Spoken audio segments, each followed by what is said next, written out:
Sports.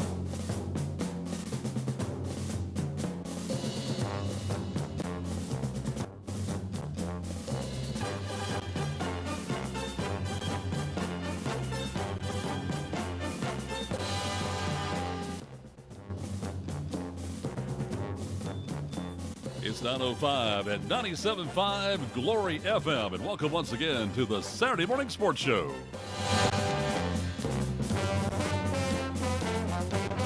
Live from the Sports Center at 97.5 Glory FM, Mike Warford with you here on this Saturday morning as we talk high school, college, and pro sports action until 10 o'clock. Then this morning we bring you high school football starting at 11:30. We'll bring you the Long Street Cafe pregame show. Then at 12 o'clock noon, exclusive coverage of high school football with East Forsyth taking on Flowery Branch. Then today at 3, college football with Georgia State and Georgia Southern.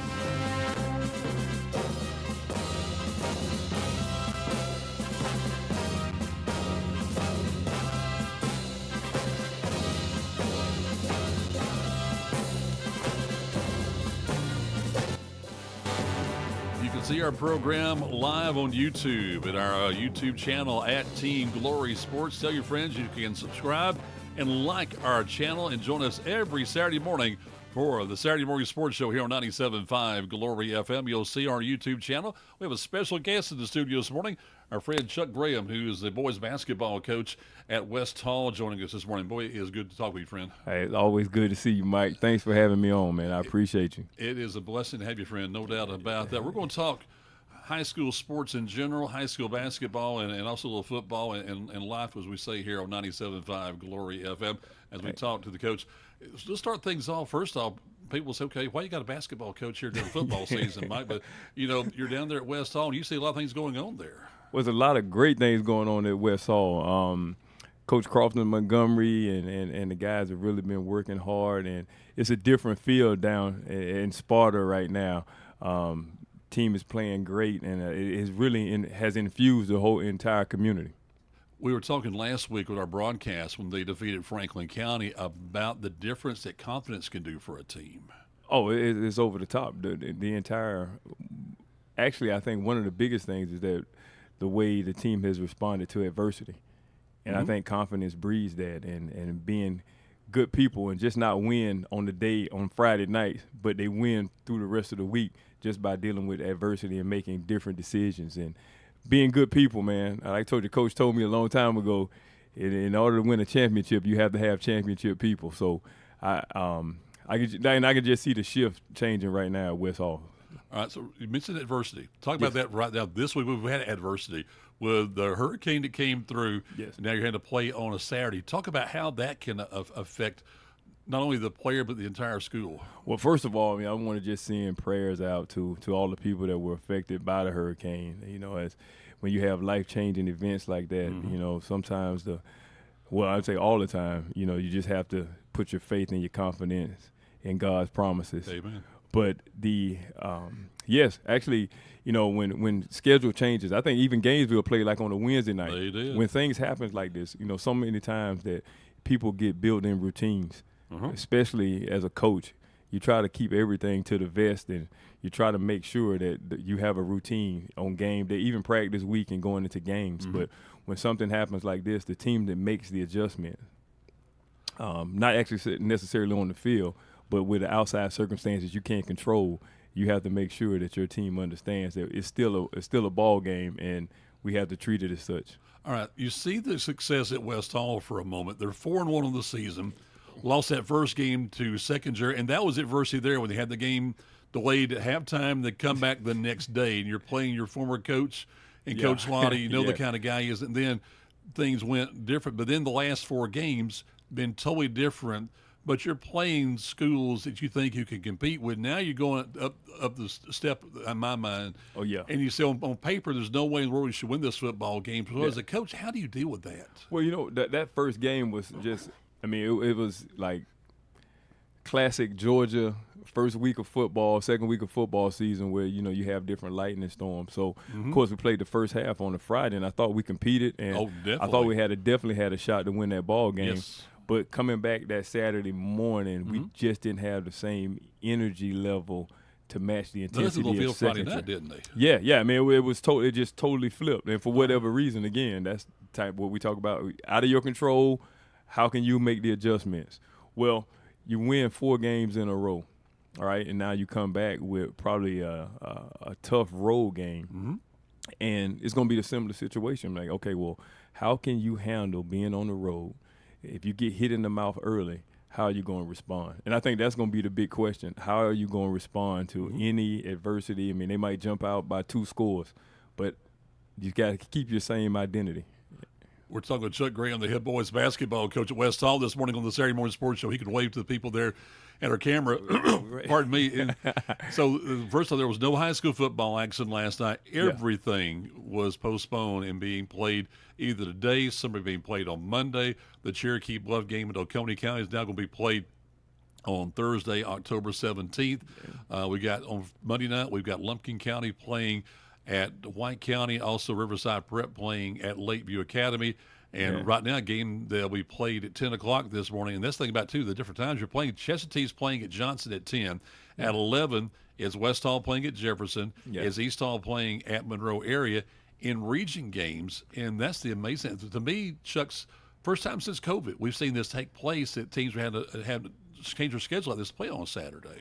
And, you know, and I think, like, administrators have done a great job of actually trying to make sure that we can fit these games in instead of having to wait to the end of the season, especially region games. Yes. Now, you're talking about one game that I'm excited about is the White County, Lumpkin County game, which I know White has a pretty potent offense. You know, they can put up some points. Of course, I work with Heath Webb at Gainesville, and I've seen the stuff he's done at Lumpkin County. And with that, perfect man for the perfect job. You know, yes, perfect exactly. Perfect time. And they have a player, Kyle Faulkner, that, you know, he's a pretty good basketball player, but he's special. He is. And I'm excited for that game. That should be a good one. I'll tell you about Cal. Did you know his background and his family about coaching? Yes. All right, you know, he's the only person I know that ever is a third-generation athlete. Yeah. But his dad is the current head coach there at Lumpkin County, his coach. Yes. His grandmother was a former head boys basketball coach at Lumpkin. I did not know that. Miss Marie coached girls basketball at North Hall 2 different times. Okay. And then she also, when she was at Lumpkin, they needed somebody, so she stepped in and helped them out for one season. But it's the only time I've ever seen a woman here locally coach a boys basketball team, but she did that. So there's Cal, his dad and his grandmother, who just passed this last year, Miss Marie did, having them be a coach at Lumpkin County. It's really something special. Well, man, with Chris, I mean, I've known Chris for a long time, dating back to when we were in high school.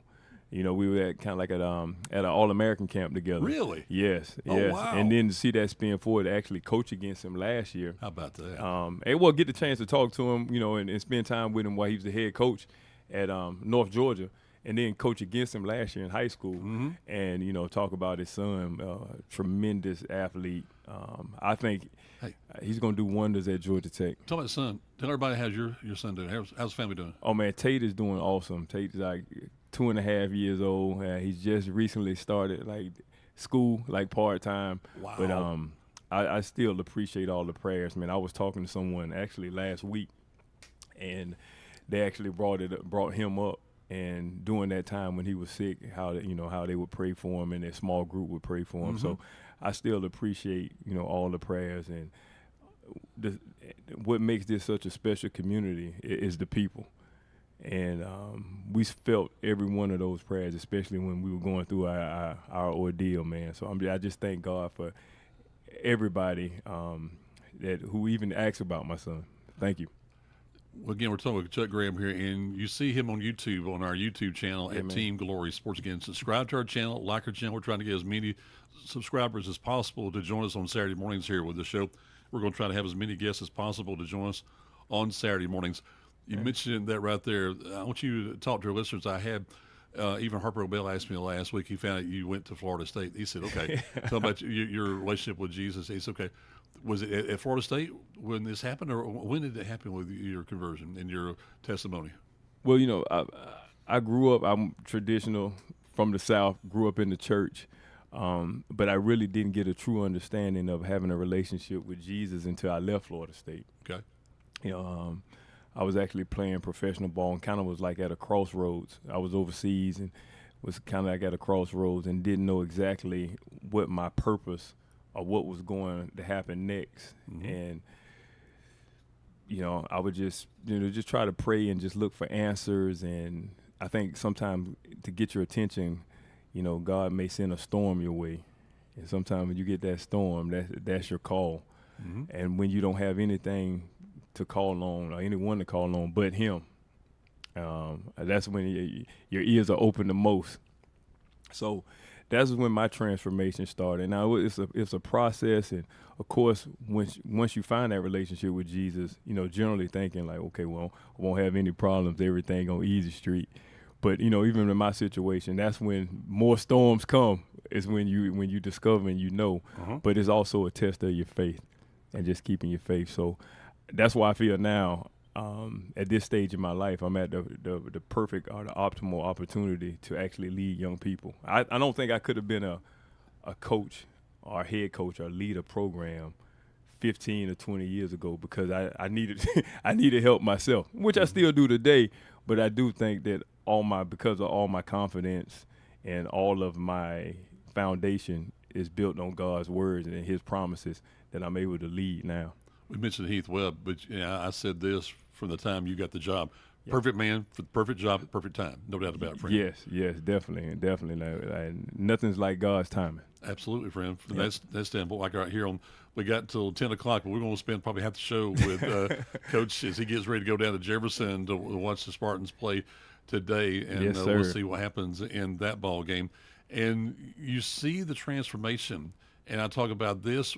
I told Carlton Montgomery more than one time, is that when we see the culture, and I go back to my pastor being the chaplain, is that you see what happens. And we've had the testimony from a couple of players from August 9th in the scrimmage game with Dawson County to the following week, first game of the season against Seconder, and they're in pregame, and you get a coach calls Pastor Zach, and you get two guys who end up accepting Jesus as their Savior right there. I said, then you see, as Chuck has said about why you play the game, and it makes you want to play it better, doesn't it? And I think that's what's happened with West Hall.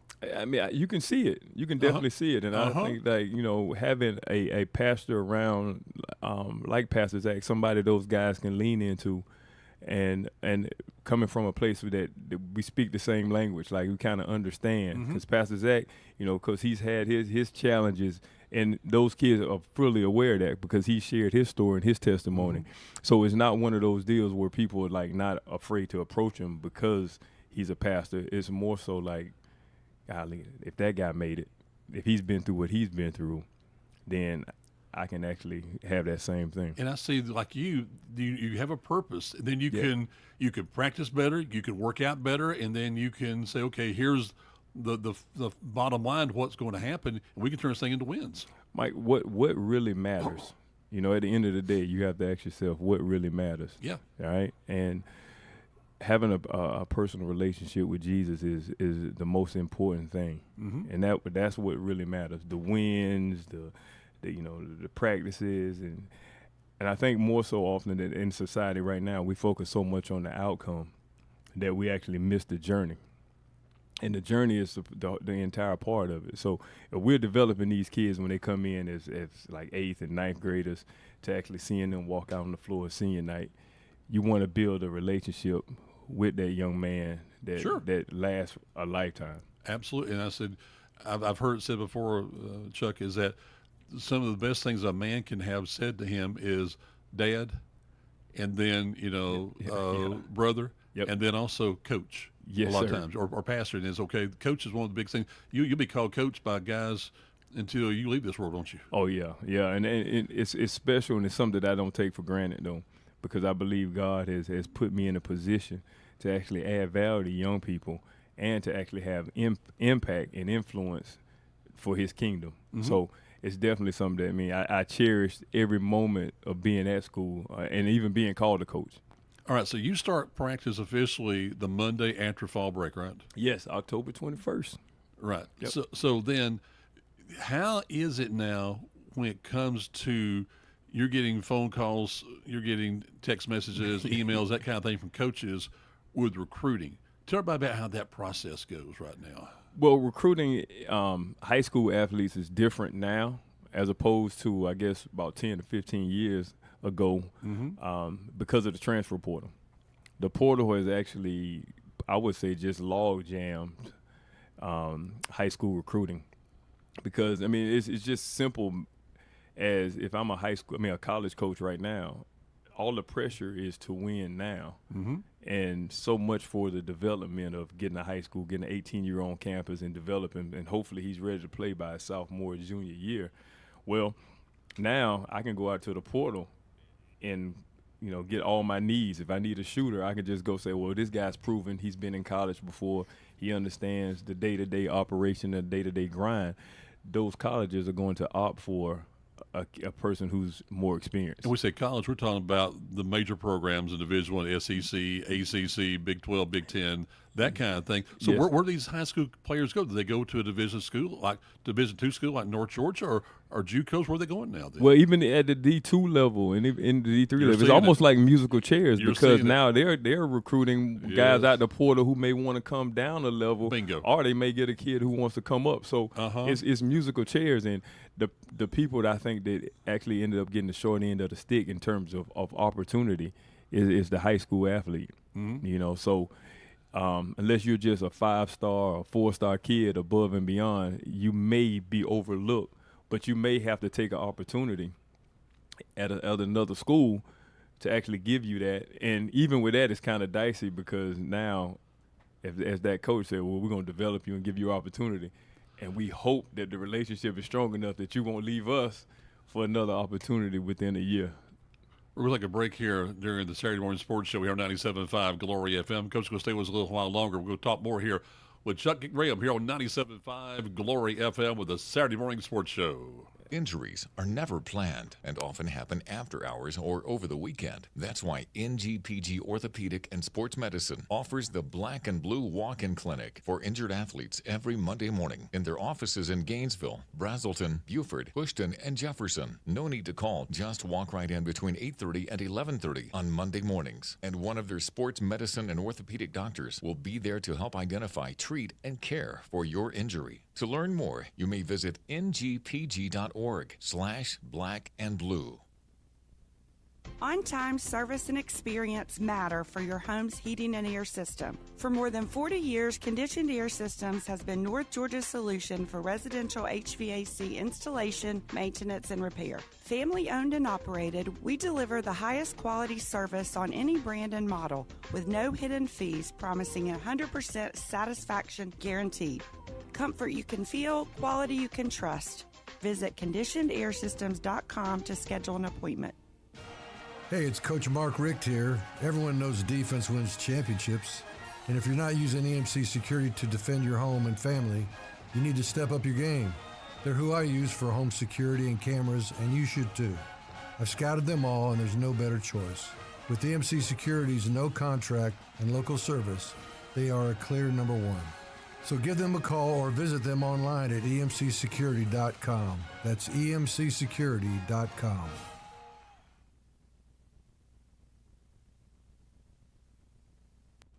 That person's not going to play, so we got much more for you here on 97.5 Glory FM. I'm talking with Coach Chuck Graham, the head boys basketball coach. And West he's mentioned about baseball from last night. So you're a fan of all those sports, aren't you, man? Oh man, this is a great time. This time of the year is a great time to be a sports fan, because you got not only like the middle of high school football, all right, you got baseball winding down, playoffs about to start.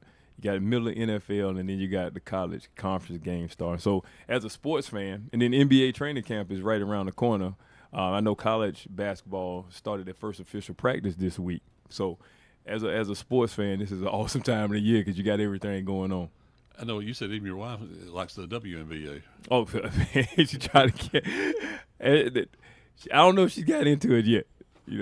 I thought she had. I thought you told me she's a Caitlin Clark fan. Am I wrong? Oh yeah, she loves Caitlin Clark. Now Okay. I think Caitlin Clark has actually changed the entire dynamic of the WNBA. Well, the casual fan now will actually watch it. My wife actually played high school basketball, won the state championship at East Hall, I think in '07. So she understands the game. But Coach yeah, Pritchett. Caitlin Clark has changed the entire landscape of that casual fan watching games. We'll talk more about your wife off the air sometime about the days she played. I think I probably have one of that tape in our archives here, and let's give you a copy sometime in the future. You, give it to her. Yeah, so man. Let me we'll check it do out. We'll break a game down. I'll look. Yeah. Yeah. Look we talk X's and O's all day long from that standpoint. I love talking life with Coach Graham here, and that's when I first fell in love with you before I even had met you.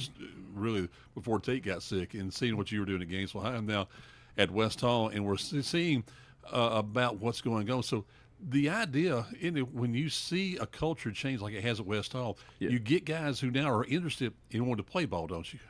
Oh, sure. I mean, it attracts. I think people can see a change or a shift, even the energy, and that's why it's important as a coach. And I tell our assistant coaches, the guys that work with me, is that we're really essentially like dream shapers. You know, we're trying to shape these young people and shape their dreams and just be a part of their path.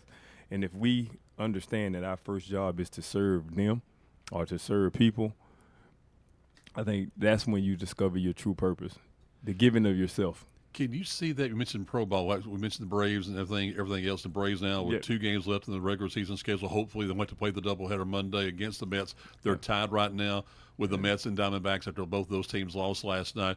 So they got a chance to make it to the playoffs for the 7th straight year and see what happens next week. They got maybe play Monday, then play on Tuesday in the first round of the postseason coming up next week. When you see a ball game on TV, can you tell the guys that maybe a difference in them, how they play, what kind of purpose they're playing for? Oh, you definitely can see it. You definitely can see it. Of course, sometimes on that level it's a little harder, but I do know and I do believe that the way the Braves have played this year, they have a certain type of leadership within that locker room. And I don't know if it's coach-led or it'd be more impactful if it was player-led. Sure. But the names that have come, the different people that have contributed to their success this year, it has to be, actually a higher calling and has to be leadership within that locker room. All right, right there with your guys, for example, with leadership qualities, how do you see that and how do you instill in someone, okay, guy, I need you to be the leader of this locker room. I need you to help me out. I need you to talk this guy, and really take charge in the locker room. How do you do that? Mike, that's probably one of the most challenging in coaching, especially high school, because you're still dealing with like young men, but in trying to develop them into leaders, which early on in my career, I would say what you just said, guys, somebody had to step up. We need a leader. But now, being a little more mature and being around it a lot more and talking to other coaches, we have to develop leaders. We have to show these young men how to be a leader and, how do you help your teammates? How do you serve your teammates? And I think that was one of the big deals last year that we went through that we was trying to transform the culture in the program, was to get these young men to see that we have so many lessons that we can learn in terms of leadership. And if you really want to be a leader, you got to put yourself last and then serve your teammates, and then you'll see a change. I'm thinking as you were talking there, Coach, and Chuck, is that, okay, you're getting ready for starting practice on October 21st. Yes, sir. You got your schedule ready to go. But then there's only so much you can do when it comes to how big you are, how fast you are, how smart you are from that standpoint. But you can see where I got to get this guy in this position, and it's okay, you're going to be, how with the way adolescence is right now with puberty. Okay, you could be 6'8", as you say, but then, as I was gawky at times, but then you guys, okay, you got to get in the weight room, do this, you got to run this, and then you got a lot you got to deal with developing not only the skills but also just the physical development of these guys, don't you? Well, and that's the beauty of, I think, of high school sports, because year in and year out, you never know what you're going to have. So as a coach, you have to make sure that, am I running the right system? And then for individual development, let's put this guy on a plan where we can see. Let's not look at him right now, but let's project this guy out a year from now or 2 years from now, maybe even 3 years from now, to see what we have. And you put him on that plan, and then you just watch the plan play out. So you got to get them buy into that plan, though, right? You have to get them to buy into that plan. And if the guys understand that you're in it to help them, and this is coming from a place of love, like, I'm going to criticize you, I'm going to break you down and critique you now, but I'm doing it because I love you and I want to see you get to this level. I think if you explain it right, and it's actually like I said, coming from a place of, look, take this little discipline, right? Understand, I'm not like condemning you, and I'm not putting you down, but I want to see you get to another place. I want to see you here. So this is the steps that we have to do to get there. All right. Do you deal, I want to say this, quote unquote, bad in a sense, quote unquote, a cancer in your locker room? You know, here's a kid who you want to see develop, but at the same time, they're having a difficult time buying into it. How do you deal with that? Yeah, well, I think the individual meetings have been a bonus for me. I try to talk to the kids. You know, sometimes it's difficult, but at least, especially during the season, like once a week, just check in and see how they're doing. And at that time, you can kind of discuss what's going on. Now, if it gets to a point where their attitude is hurting the team, now we have to go a step further. But the worst thing, and I think the easiest thing in the world to do, is to actually separate a kid from the team totally. You take them off. I mean, you don't give up on, do you? No, you don't give up. You never No. give up on. Even if, and I've had the uncomfortable situations where I had to remove a kid from the team, but at the same time, I didn't treat that kid any different when I saw him in the hallways at school, and I try to keep them close to me as possible then, because I know they need it. And just understand, like, listen, this is not the end of the road. This is just a speed bump, but you do have to understand that your actions cannot hurt the team. That's what our listeners understand. We talked with Chuck Graham, the head boys basketball coach at West Hall, here on the Saturday Morning Sports Show, again with our live video stream on YouTube, is that what we're seeing now, and sometimes you're having to become a replacement sometime for what they're missing at home, aren't you? Well, and that's tough on you too, I know. Well, I think a coach right now, and you know, even being a teacher, I think you have to wear many hats, you know. And if I saw a picture, and it explains it totally, as a kid that had puzzle pieces, and he had so many pieces missing, and there was a guy that had, you know, he was obviously a coach, and he had that one puzzle piece, and he was actually handing it to the kid. I think as a whole child, like, we have to coach the entire child, not just the athletic piece. But I want to make sure you're doing the right things, like home-wise. Like, let's work on your character. Okay, how are we doing academically? Okay, socially, how are we doing? And I think those individual meetings, and I mean, even sometimes even doing the individual meetings, I'm not even asking basketball questions. Sure. I want to check in. How you doing at home, man? Just like you mean right now, you know? It's exactly. okay. Exactly. We sit down and just talk, because I think we really can't build a relationship and just forge it on basketball or how we feel. All right, so how important is the mama and dad, the parents, when it comes to the really their part in a team? You know what I think, and I've seen over the years where you have parents that it's a partnership, and somehow that has sometimes become like distant or kind of fractured. But I do think that if we're both wanting the same thing for your child, now we may disagree on how we get there, but just understand, I'm not going to treat your child any different. I mean, if this kid's going to be around, we're going to love on him. We're going to try to get him the way he wants to be.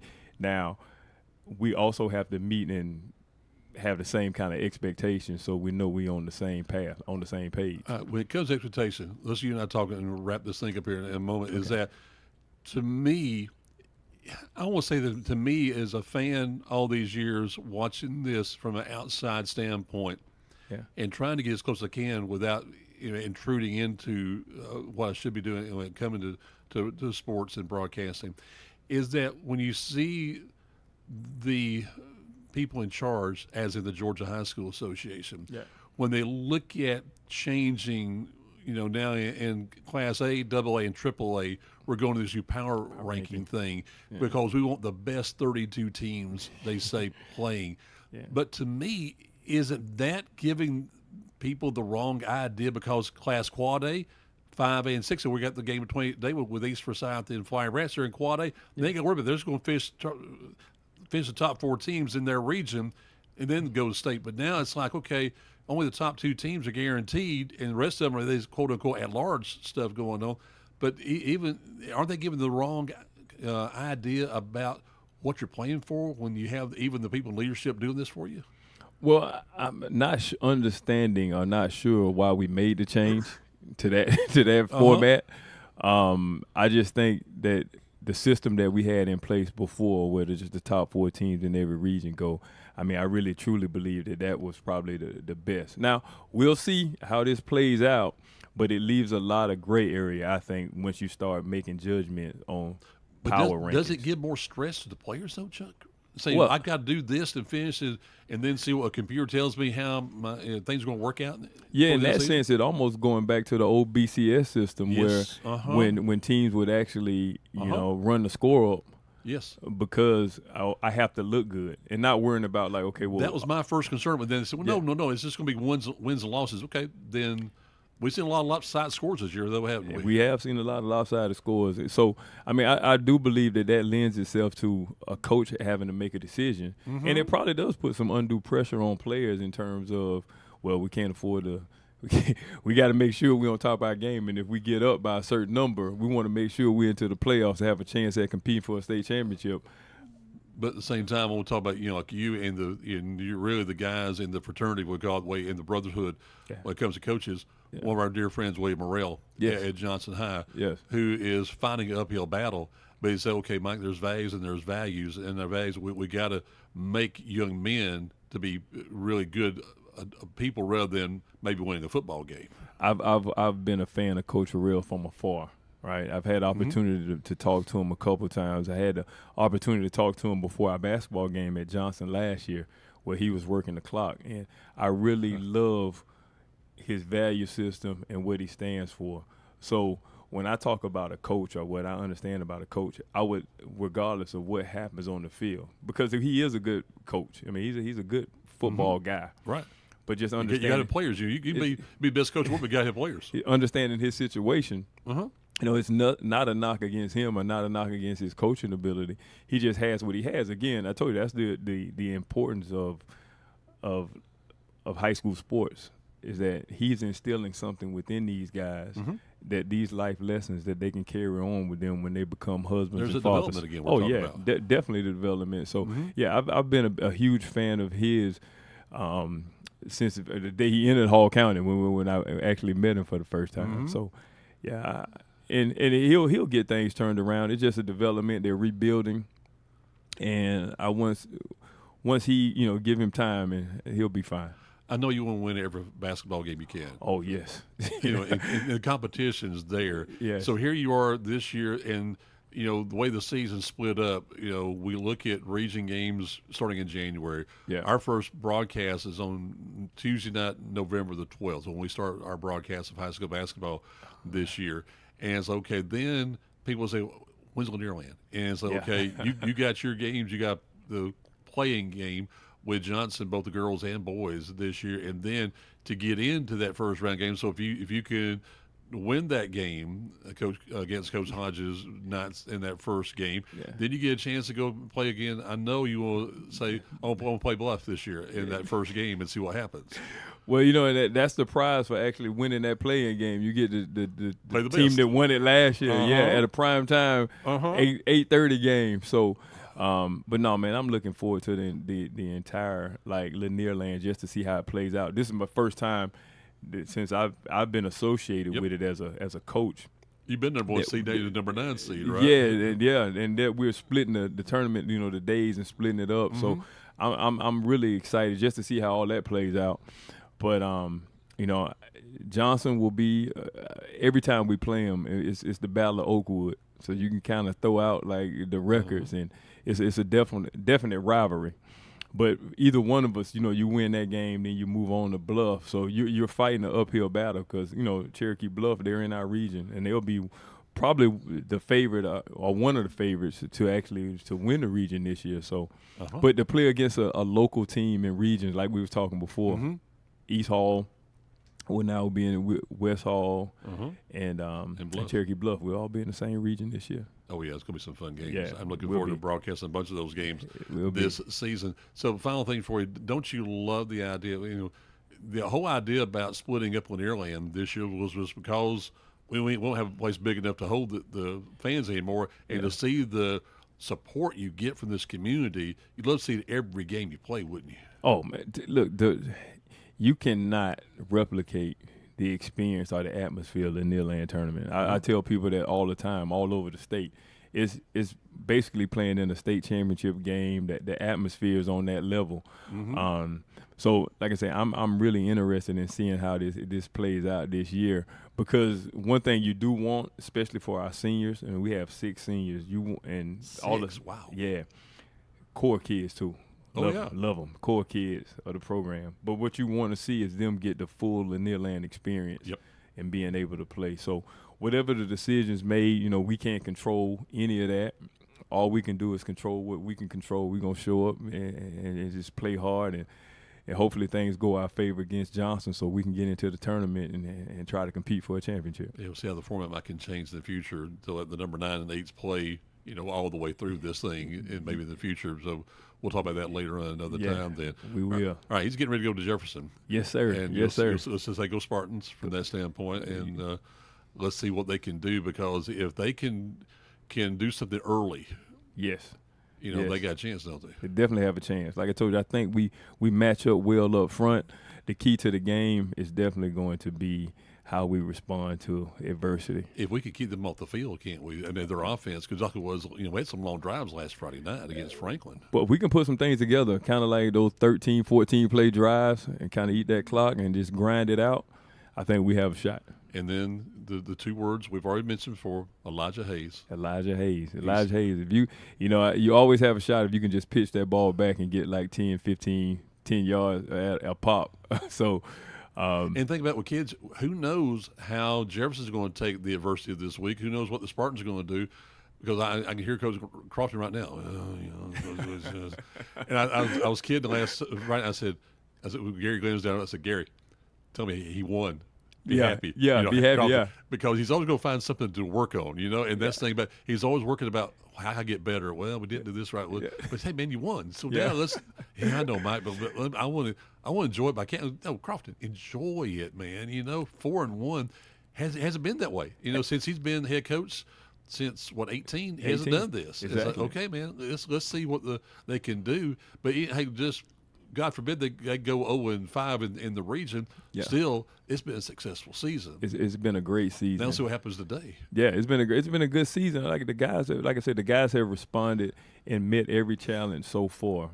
You know, so I'm just really looking forward to seeing, you know, our guys compete today against Jefferson and like you said, Elijah Hayes. Elijah Hayes. Keep saying it, man. From that standpoint, and we go Spartans from that standpoint. Man, enjoyed it, man. Always. Hey, next time you're gonna come and we're gonna talk more basketball, okay? From that standpoint. Let's do it, man. Anytime, man. Hey, I'm open anytime. You're always welcome. You know that. So we make you a regular guest here. You be a co-host of that standpoint. Okay? We got much more for you coming up next. We'll talk about our sports medicine minute with NGPG. Then we'll talk with Harper LaBelle about the Atlanta Falcons and more here on the Saturday Morning Sports Show on 97.5 Glory FM.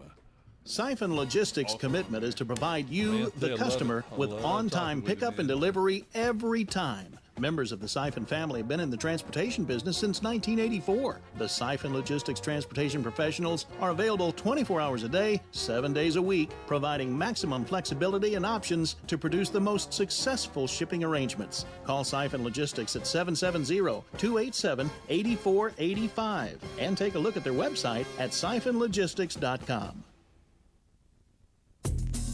Here I am on the road again, ready to pick up the kids from school, go by the grocery store, and do all the things a busy mother does. It's because I just left North Hall Tire and Wheel, where they made sure I was ready to go. They put on a fresh set of tires, checked the brakes, and even the battery. I know I can trust Mike and Matt and the guys at North Hall Tire and Wheel. They have everything you need, all the name brand tires at the best prices, and the service you need. They're on Cleveland Highway in Gainesville, so give them a call at 770-297-5308.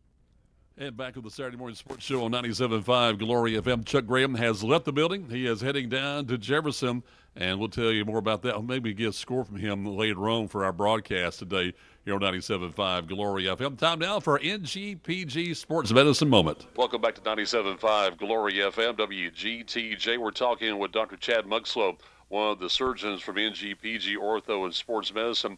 Dr. Mugslow, thanks for being with us here. Tell us about some of the common injuries that you're seeing going into NGPG, sir.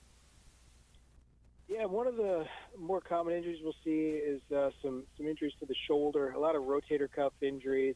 These a lot of times we see just with repetitive use injuries. So it doesn't necessarily have to be a big event where you feel something that snaps or pops or anything like that. A lot of times, a lot of these injuries are just repetitive use injuries. So, you've done a lot of lifting, reaching over the years, sometimes not even heavy things, but just a lot of that repetitive use. And eventually that tendon attachment of the rotator cuff will kind of pull off the attachment of the bone and tear. And it could start small and just cause a little bit of pain here and there, and then kind of gradually enlarge. And then we'll start, noticing some decrease in strength and decrease in function of the shoulder. A lot of times people complain of pain at night. When they're sleeping, they'll say, I don't have too much trouble during the day, but try to go to sleep at night, and this shoulder just starts killing me and aching, and it wakes me up at night, and that becomes a significant nuisance to people. It's hard if you can't get good sleep at night. It kind of affects everything else you do during the day.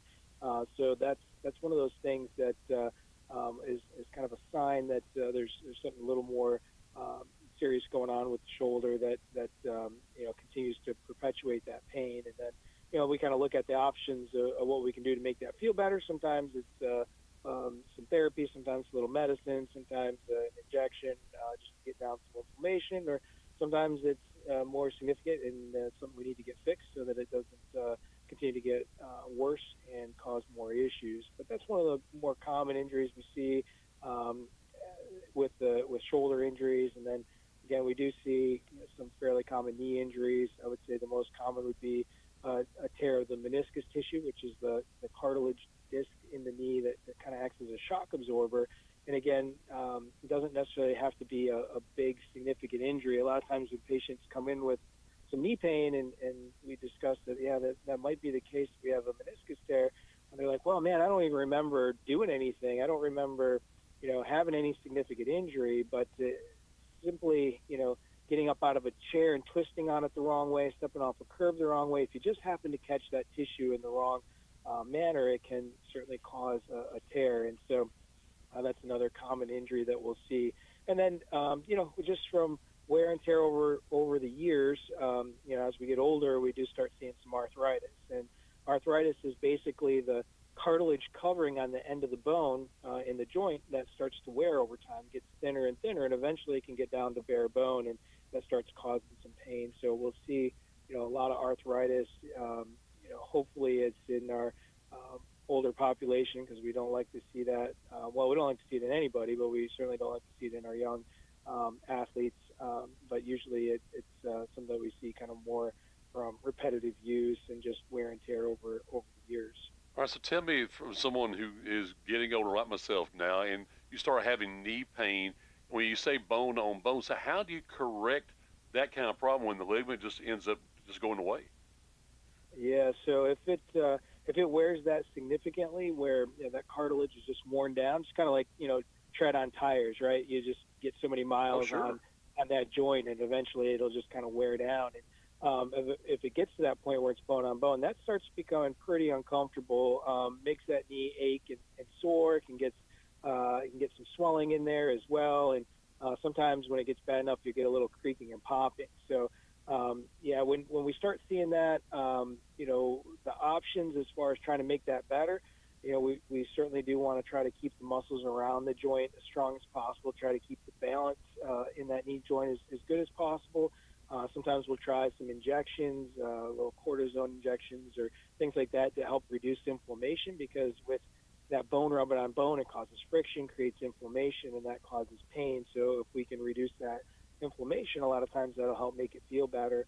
If it gets to the point where it's none of those things are helping and we're still having issues, then that can get to the point where you need to start thinking about like a knee replacement, where basically you have to put a new surface in there, because that surface we're born with kind of gets worn down, and then we put a new surface in that doesn't have nerve fibers in it, and so that way that friction of the knee joint moving, instead of bone on bone, it's the mechanical components, and that doesn't cause pain. So that's kind of the last stage if all else fails.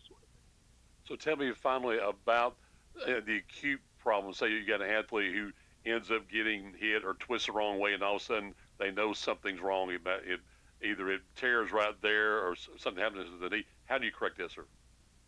Yeah, so, again, one of those more common injuries, like an ACL injury, right? So we'll see, watch football on TV, college or professional, and we have these injuries in our high school athletes and sometimes younger as well. But those are pretty common. Either you can get hit, or sometimes it's a non-contact injury where, sudden move and that knee will kind of give way, feel a pop, and have a lot of pain. That's something we definitely want to get checked out because that results in instability of that knee. That knee is going to shift and move and not be stable. So in instances like that where we have a more significant injury to the ligament, that's something we definitely need to get fixed. And so that requires an arthroscopic procedure where we make a few little small poke holes in the knee. We can go in there with a video camera and either sometimes repair that ligament, or most of the time put a new graft in that replaces the one that was torn, and that'll heal inside that knee once we get it put in the right position, and that'll allow that knee to be stable again so we can get back to playing sports and all those activities that people love to do. All right, so if I'm a weekend athlete, for example, and sometimes over a weekend on a Saturday or Sunday, I can go into NGPG on Monday mornings and just walk in and say, help me, right? Absolutely, yeah. You can do that. There's we have what we call a black and blue clinic on Monday mornings, so we try to get any of our athletes in because again, like you said, those injuries a lot of times will occur on the weekend, and so we make sure we have time to get patients in, get them seen with those injuries. But you can really do it any day of the week too. I mean, we try to make sure we have room to get patients in and seen so that we can get these injuries taken care of. NGPG is all over the place. Where are you located, sir? So we're in Gainesville, pretty close to the hospital in Medical Park 1. We have one of our main offices there. We have an office in Dawsonville, which actually is a brand new building that's about completed here. Will be completed in a few months. So we're looking forward to getting that building open as well. We're already there, but the new building will be really nice. And then we have offices down in Brazelton. We have providers down in Jefferson as well. So we kind of cover a pretty good span of distances. So, usually something convenient for patients, certainly in the Northeast Georgia area. Our thanks to Dr. Chad Mugsel. We got much more before you coming up next here on 97.5 Glory FM.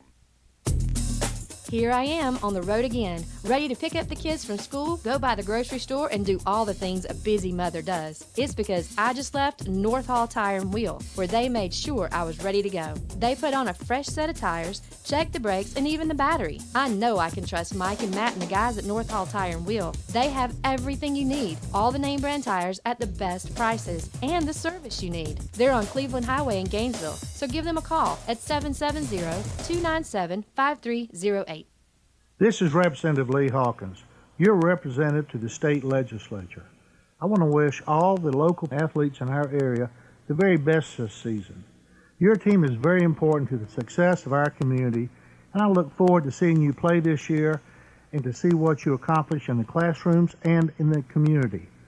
I also look forward to serving you and your family in the state legislature. This message paid for by the committee to re-elect Lee Hawkins. And back on the Saturday Morning Sports Show, 97.5 Glory FM. Thanks to Chuck Graham joining us this morning. He's on his way to Jefferson. Enjoyed talking with him, and also Dr. Chad Mugsel there. Now we go to the phones and talk to Harper LaBelle a little later this morning, but no, he's getting ready for college football today at 3 o'clock. He'll join Dave Cohen here on the network as we'll be bringing you the play-by-play coverage of Georgia State, Georgia Southern State, not Southern, but then tomorrow you got a big rivalry also, but you got a big weekend. Harper got State and Southern Day, then you got the Houdats coming into town tomorrow with New Orleans taking on the Atlanta Falcons. How you doing? Well, I'm good. Don't forget, the big game I think everybody's going to watch today is going to be UGA heading out to Tuscaloosa to play Roll Tide, play a little Alabama football. It's going to be, yeah, you don't have to go very far to find a good game this weekend. No doubt about that. Can you believe they're an underdog going in that game tonight? Well, look at how they've done in the last 4 or 5 years against Alabama. The only time they've beaten them is when they had to go to Indianapolis to do that. Uh-huh. It's I don't know if they're a little snake bit or whatever, and I know UGA fans are going to have my neck for saying that. It's just the truth is the truth. They got to beat them somewhere other than Atlanta or Athens, and they haven't done that in a few years. So if they get it today, that obviously literally turn the tide on the rivalry, but. Alabama's a very good football team. I'm not going to take them lightly any way, shape, or form. That's why game day's out there, and everybody else is going to be watching that game with bated breath. Your national championship could, that's a preview right there. But thankfully, it's after our game today with Georgia State and Georgia Southern.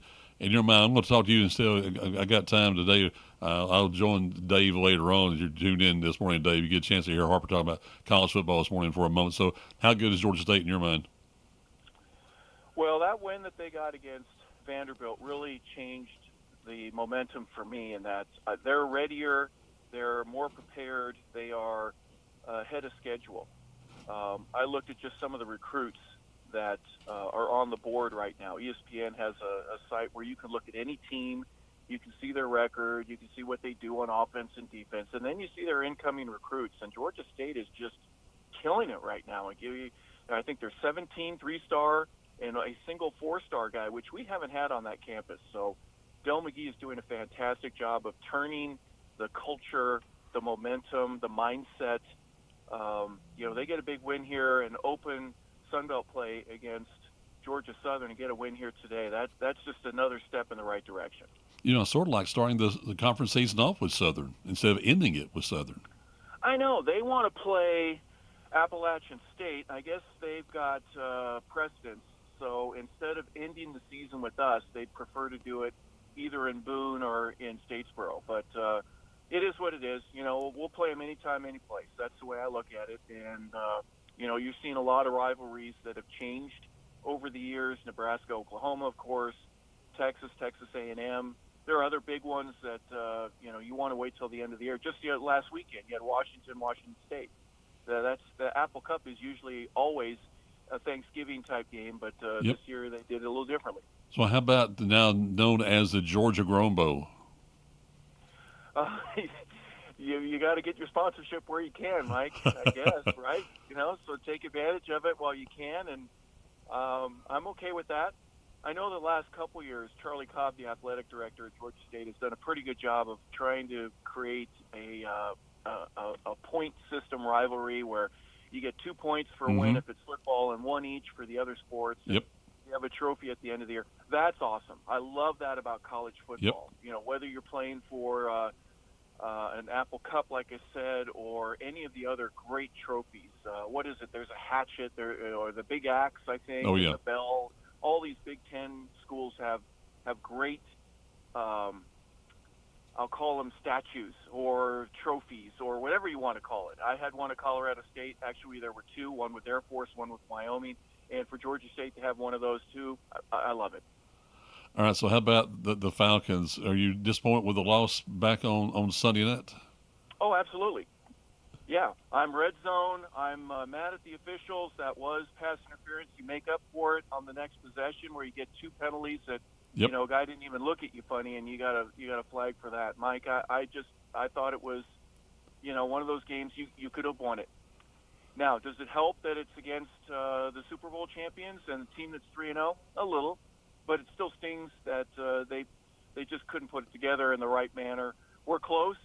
But I still think, I said this at the beginning of the season. If you have a bunch of starters, and the Falcons had 22 of them, 11 on offense and defense, they didn't play a lick in the preseason. They're going to be a little rusty. Yep. I don't expect them to be rusty anymore. But one thing about it is the margin of loss is not near what it was even a couple of years ago. But Manuel will be able to get 1 yard on a third down play and a fourth down play. I know. And why are you running a sweep when you do it? I don't understand that. You have those 2 red zone opportunities late in the game. You end up with nothing.